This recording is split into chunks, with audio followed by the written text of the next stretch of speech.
artinya tercela ini adalah dalam pandangan hakikat. Jadi belum memenuhi persyaratan untuk bisa usul kepada Allah. Ini yang dimaksud. Makanya disebut kilahuma mazmumun. Kenapa? Sebab harapan-harapan dari kedua kelompok itu tadi, ini karena muncul dia masih memandang pada kemampuan dirinya sendiri, masih memandang wujud dirinya sendiri. Karena memandang egonya, memandang kekuatannya, maka merasa seolah-olah dengan kekuatannya ini mampu menggapai surga. Dengan kekuatannya ini bisa mencapai usul. Ini sisi mazmumnya, sisi tercelanya seperti itu.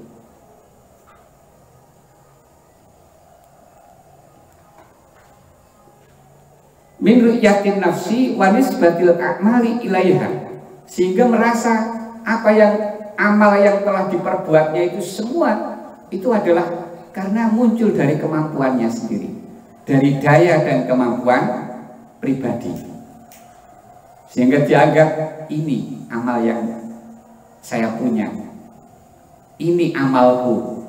Akan ada muncul pengakuan-pengakuan seperti itu. Lain halnya dengan orang-orang yang sudah ma'rifat. Kalau orang-orang makrifat itu sudah tidak lagi bersandar kepada amal, tidak lagi bersandar kepada sedikit pun kepada amal. Kenapa? Sebab orang-orang yang makrifat itu sudah sudah mengabaikan pada wujud dirinya sendiri, karena merasa dirinya tidak wujud.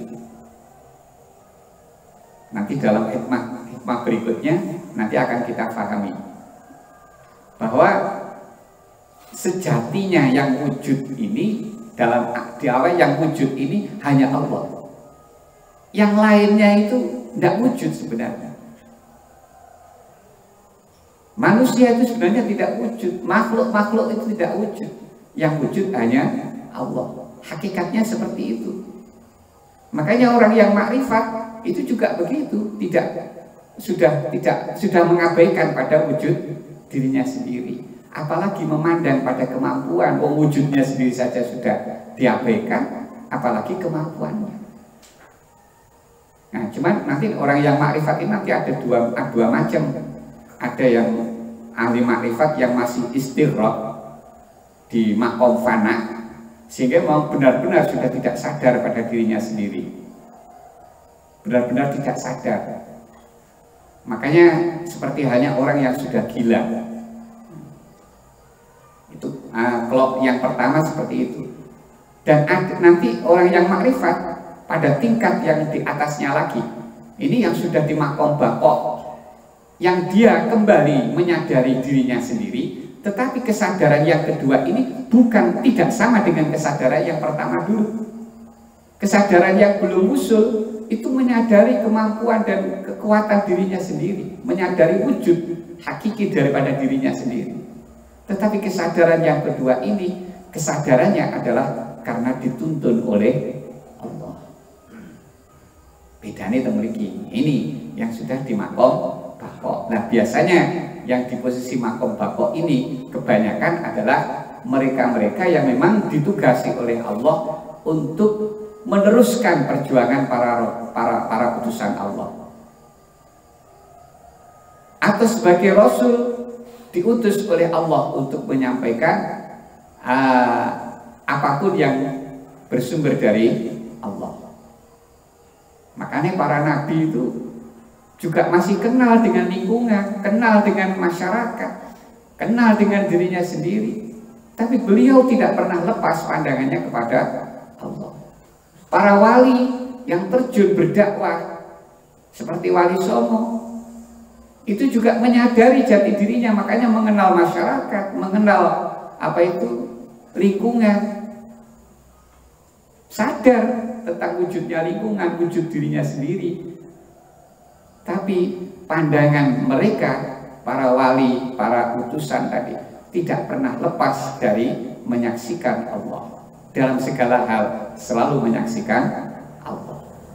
Ini yang sudah di makom takok, ini untuk orang-orang yang makrifat. Nah, kedua-duanya, dua macam orang yang ahli makrifat ini semuanya sudah tidak lagi bersandar kepada amal, karena sudah tidak memandang wujud dirinya sendiri, tidak memandang apa yang muncul dari dirinya sendiri. Bahkan apapun yang terjadi selalu disaksikan bahwa itu yang melaksanakan, yang mengerjakan adalah Allah. Kita berjalan, ini dikerjakan oleh Allah. Kita beribadah, dikerjakan oleh Allah. Ketika kita melakukan maksiat, itu pun juga dikerjakan oleh Allah. Nah, itu yang nanti berkaitan dengan keimanan kita tentang qada qadar itu. Nah, dalam hikmah ini Syekh Ibnu Athaillah memberi penjelasan tentang tanda-tanda bagi seseorang agar bisa mengetahui dirinya sendiri apakah termasuk orang yang masih dari dua kelompok tadi, yaitu kelompok ahli ibadah ataupun kelompok murid. Tanda itu adalah nuqsanur raja inda wujudiz zalal, berkurang harapannya kepada Allah ketika dia telah melakukan sebuah kesalahan. Misalnya orang yang ahli ibadah akan berkurang harapannya untuk masuk surga karena dia telah teledor di dalam melaksanakan ibadah, karena dia telah berani menerjang larangan Allah, seperti dia telah melakukan zina, melakukan pencurian, atau bahkan dia meninggalkan kewajiban-kewajiban. Ketika terjadi seperti itu, orang yang ahli ibadah akan merasa dia tidak mungkin lagi berharap untuk bisa masuk surga. Demikian pula para murid, ketika terjadi kelalaian kepada Allah, atau ketika dia meninggalkan wiritan-wiritan yang mestinya harus rutin dia kerjakan, tertinggal sedikit saja, maka dia sudah lepas, sudah berkurang harapannya untuk bisa usul, untuk bisa makrifat kepada Allah. Nah, itu dua kelompok untuk mengetahui dia masih bersandar kepada amal. Sementara tanda orang itu sudah makrifat, golongan daripada orang-orang yang makrifat adalah dia sudah sirna dari dirinya sendiri, tidak mengenal dirinya sendiri. Maka ketika terjadi kesalahan, terjadi maksiat, atau terjadi lupa kepada Allah, maka dia hanya menyaksikan semua kejadian itu adalah atas perlakuan Allah, dikerjakan oleh Allah. Makanya ketika orang-orang ahli makrifat ini melakukan ketaatan, melakukan ibadah, atau ada penyaksian batin, penyaksian hati, maka orang-orang ahli makrifat itu pun tidak pernah merasa dirinya punya kekuatan ataupun punya daya. Menurut mereka, dua kondisi itu sama saja. Ngelakoni maksiat atau ngelakoni ibadah sama, sikapnya sama. Karena apa? Beliau sudah tenggelam dalam lautan mengesahkan Allah. Maka sing disawang wong siji mung Gusti Allah tak niku. Dan kejadian-kejadian itu tidak lepas dari zat yang satu, yaitu Allah itu. Tidak lepas dari itu. Makanya karena semua muncul dari Allah dalam pandangan orang-orang ahli makrifat ini, makanya ini tidak akan berpengaruh apakah bertambah harapannya ataukah bertambah rasa takutnya kepada Allah.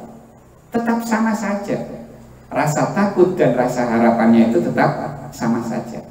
Perbuatannya maksiat tidak akan mengurangi harapannya kepada Allah, dan perbuatan baik ini tidak juga menambah harapannya kepada Allah.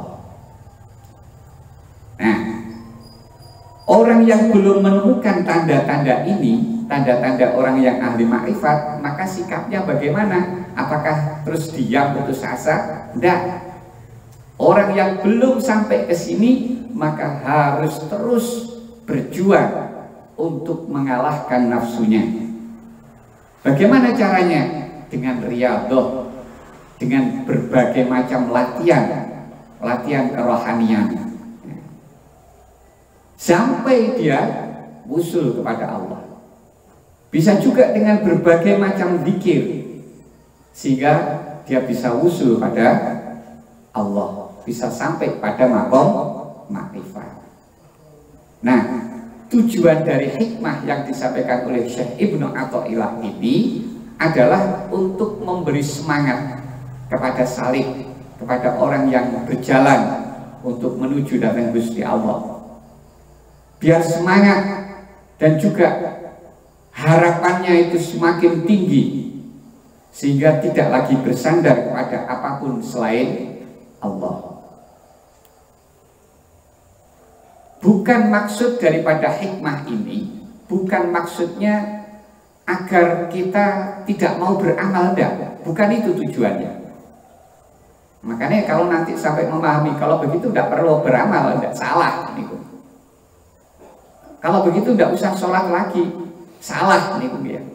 Karena maksud hikmah ini bukan ke sana tuh arahnya, bukan tujuannya itu untuk nopo niku agar kita tidak senang dengan ibadah, bukan itu.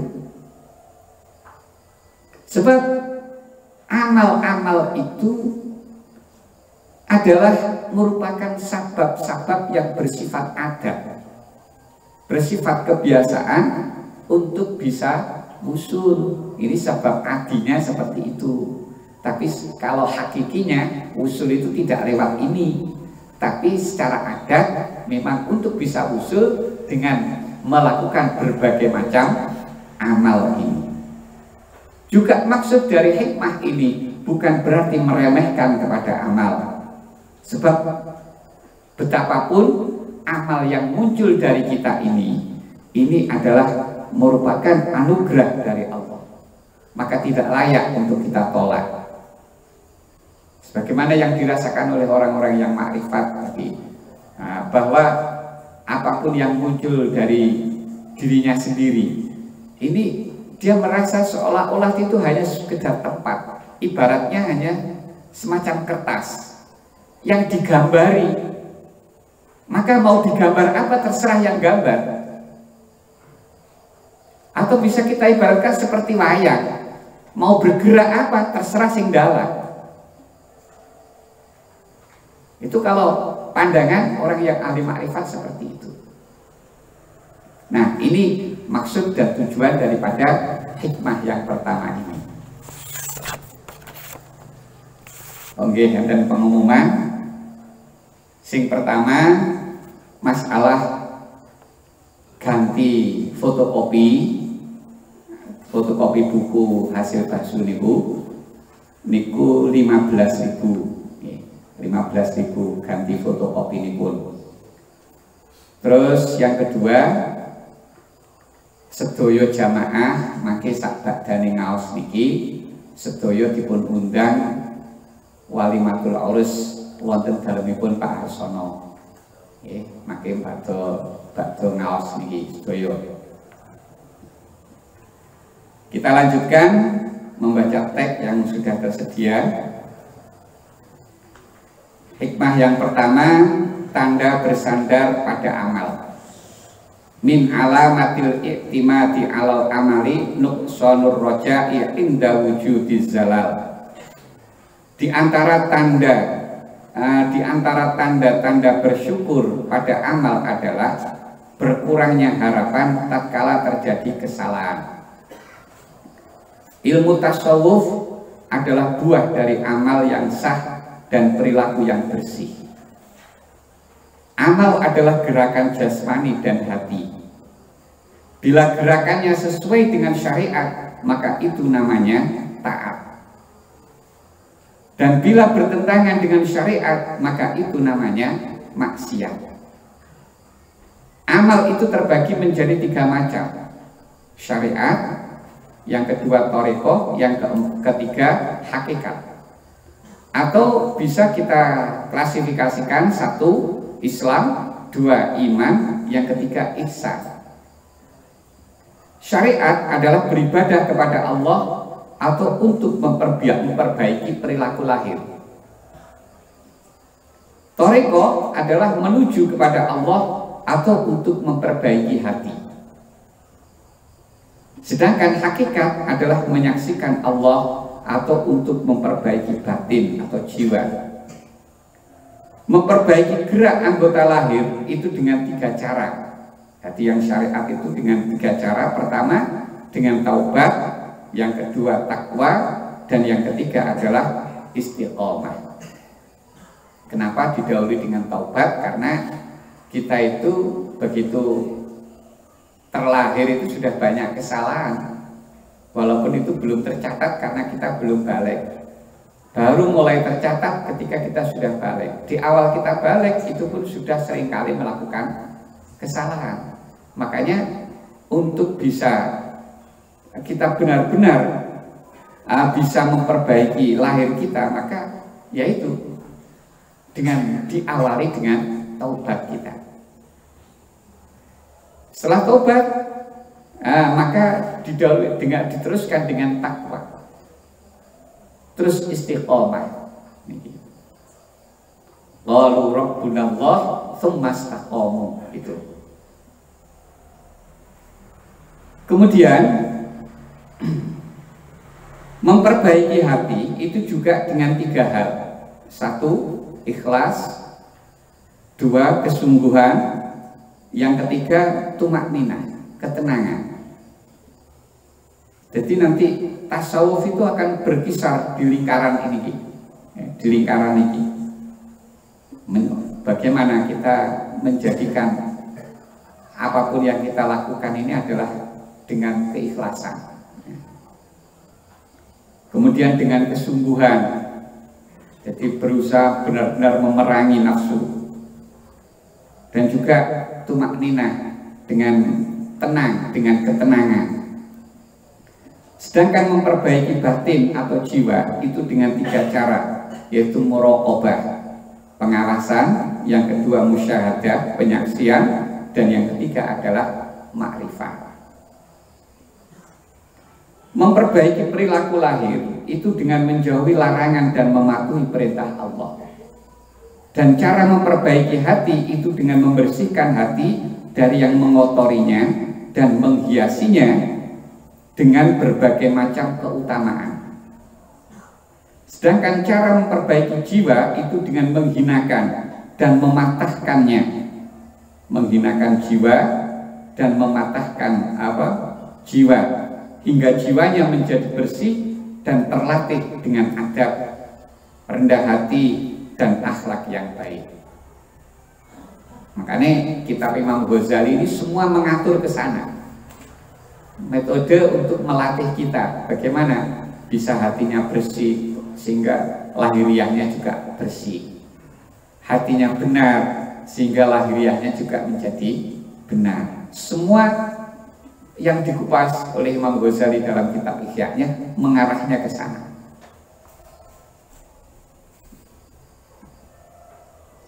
Pembahasan amal dalam hikmah ini adalah amal yang dapat mengantar pada pembersihan perilaku lahir, hati, dan jiwa. Sedangkan ilmu dan pengetahuan itu merupakan buah dari pembersihan dan penyucian ini. Ketika jiwanya telah menjadi suci, maka akan dipenuhi dengan ilmu, pengetahuan, dan nur. Tidak akan dapat naik ke makom berikutnya sebelum benar-benar nyata dengan makom sebelumnya. Seorang ulama berkata, "Man balagha haqiqatal Islam lam yaqdir ayyaftura anil amal. Wa man balagha haqiqatal iman lam yaqdir ayyaltafita ilal amal bisiwallah. Wa man balagha ila haqiqatil ihsan lam yaqdir ayyaltafita ila ahadin siwallah." Orang yang sudah mencapai hakikat Islam tidak akan mampu kendur dari amal. Jadi kalau sudah benar-benar Islam, maka dia akan tidak kendur di dalam beramal. Orang yang sudah mencapai hakikat iman tidak akan mampu menoleh pada amal dengan selain Allah. Dia tidak lagi memperhatikan pada amalnya, tidak lagi memperhatikan pada dirinya sendiri.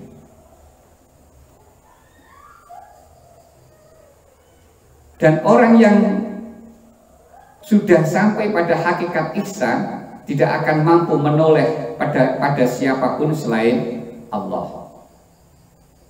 Di dalam suluk, salik tidak akan bersandar pada dirinya sendiri, amal, daya dan kekuatannya. Dia hanya bersandar pada anugerah, taufik dan hidayah Allah. Allah berfirman, wa rabbuka yakhluqu ma yasha'u wa yakhtar ma kana lahumul khiyarah. Dan Tuhanmu menciptakan dan memilih apa yang Dia kehendaki bagi mereka. Bagi mereka manusia tidak ada pilihan. Walau sya'a rabbuka ma fa'aluh, dan kalau Tuhanmu menghendaki, niscaya mereka tidak akan melakukannya. Ini semua menunjukkan apapun yang terjadi itu semuanya adalah atas perlakuan Allah. Bahkan dalam pilihan saja, itu semua atas pilihan Allah.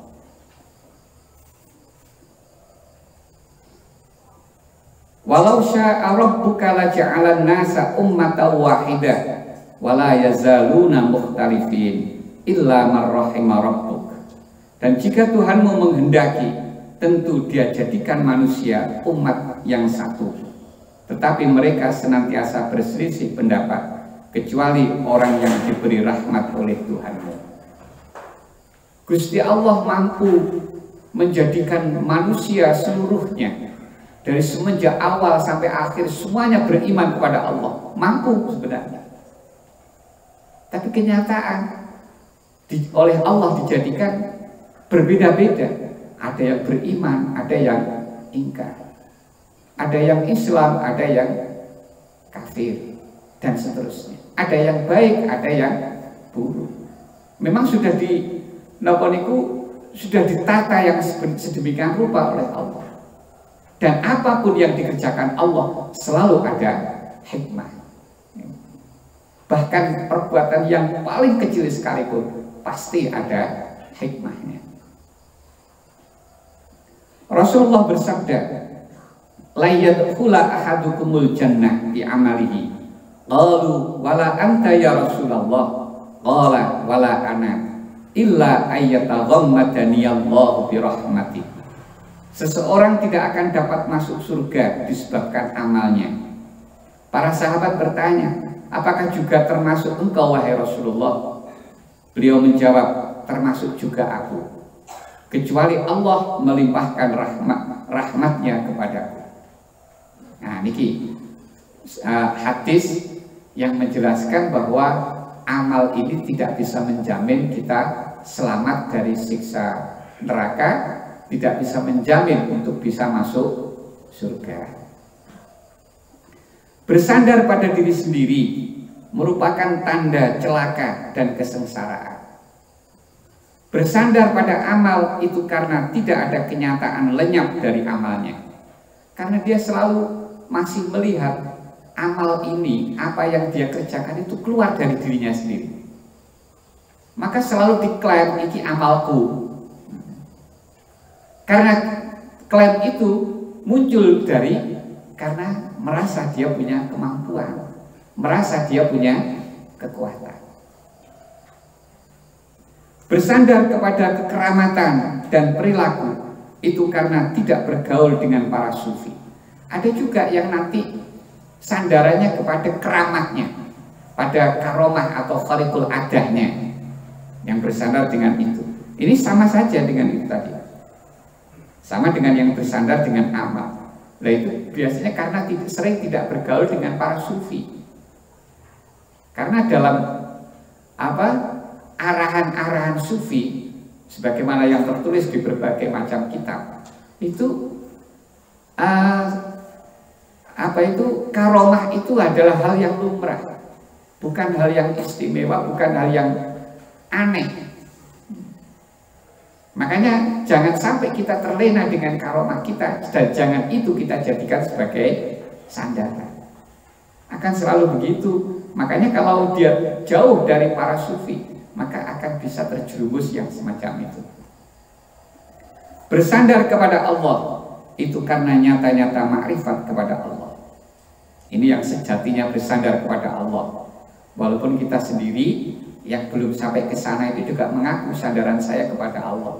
Tapi hanya pengakuan, tapi dalam tata lakunya kita masih seringkali menunjukkan sandaran kita bukan lagi kepada Allah. Buktinya kita sering bersandar karo duit, obat-obatan, dan lain sebagainya.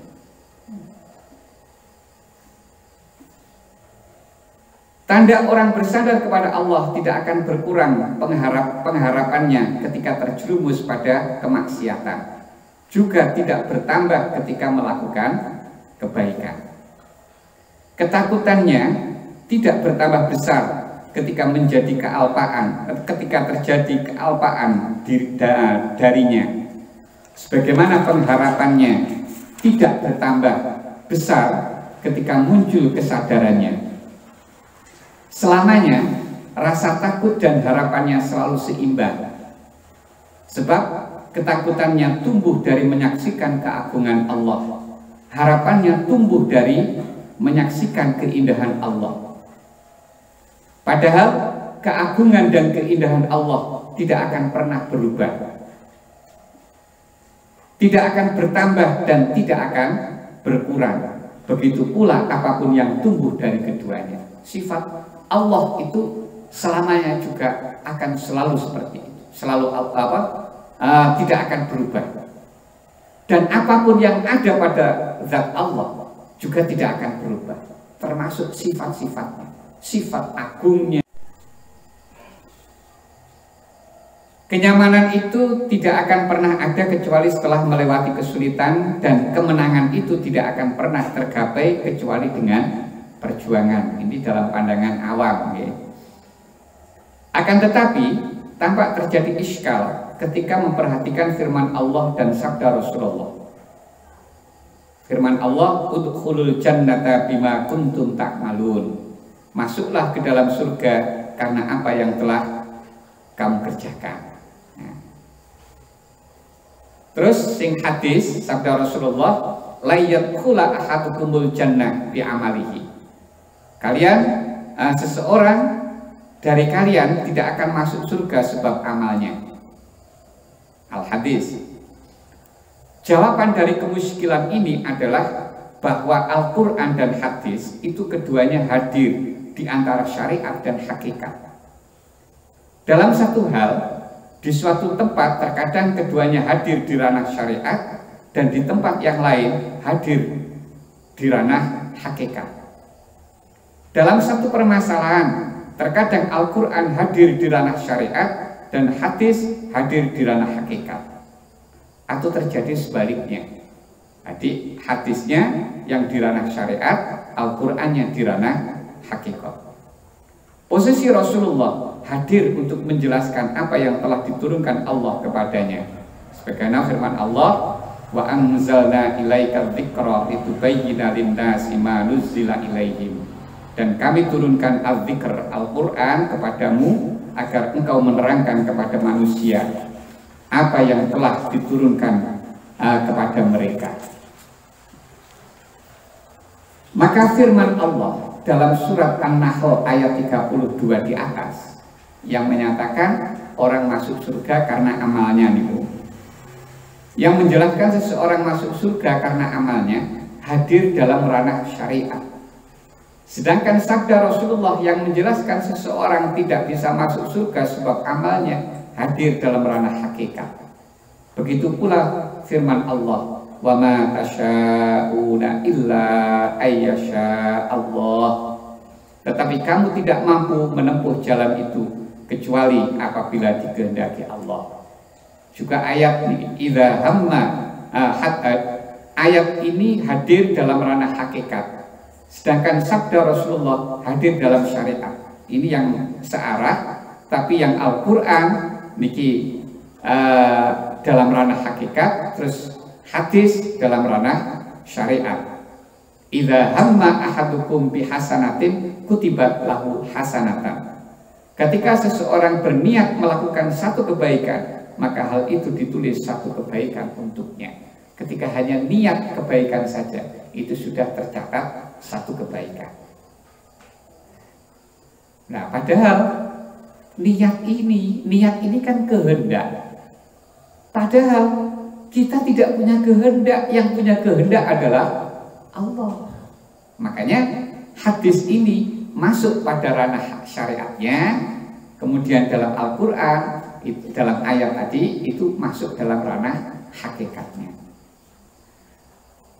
Kesimpulannya, Al-Quran itu pemahamannya dibatasi dengan hadis, dan pemahaman hadis juga dibatasi oleh Al-Quran.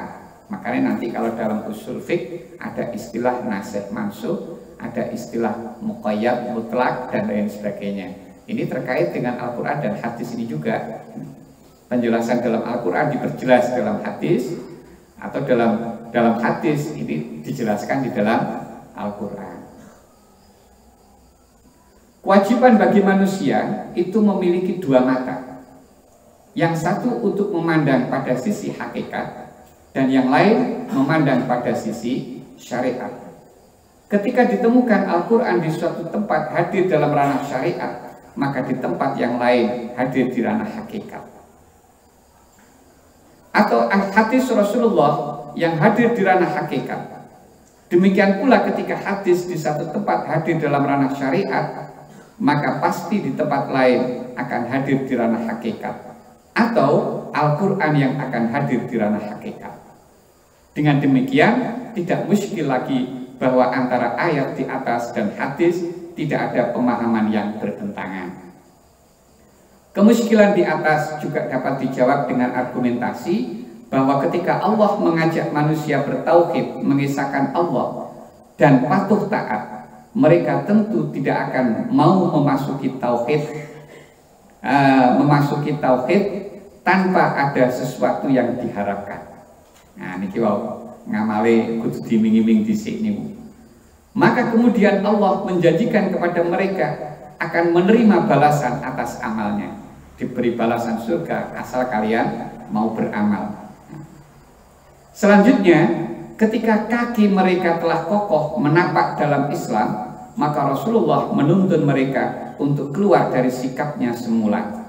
Rasulullah mengangkat mereka pada ikhlasnya beribadah dan benar-benar sampai di maqam ikhlas. Lalu Rasulullah bersabda kepada mereka, seseorang dari kalian tidak akan masuk surga sebab amalnya. Syekh Ibnu Athaillah mengawali kalam hikmah beliau dengan mengajak kita merenung pada hakikat amal. Amal terbagi menjadi dua jenis, yaitu perbuatan zahir dan perbuatan hati atau suasana hati terhubung dengan perbuatan zahir tersebut. Beberapa orang bisa melakukan perbuatan zahir sing dilakoni podo, fulan, sholat kabeh, ngelakoni sholat, tapi yang dirasakan fulan yang satu tidak sama yang dirasakan fulan yang kedua. Fulan yang dirasakan fulan kedua juga tidak sama yang dirasakan dengan fulan yang ketiga. Begitu seterusnya. Niki kaitannya karo hati, kaitannya dengan hati. Niki yang dimaksud seperti itu.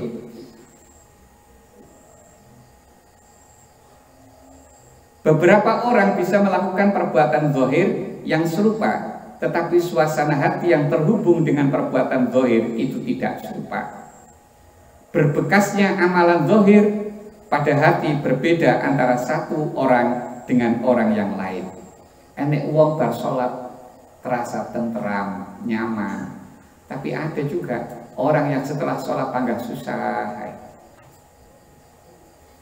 Nah, ini beda, ini masalah kaitannya karo hati nih tersambung dengan hatinya nih. Jika amalan zahir itu mempengaruhi suasana hati, maka hati itu dikatakan bersandar kepada amalan zahir. Jika hati dipengaruhi juga oleh amalan hati, maka hati itu dikatakan bersandar juga kepada amal. Jadi ini hati kita akan berubah. Misalnya ini Mergo enek wong mara nang jenengan, marah-marah teng jenengan. Akhirnya jenengan wau sing awale mengidolakan tiang niku berubah menjadi bermusuhan dengan orang itu. Berarti hati kita terpengaruh dengan amal lahir.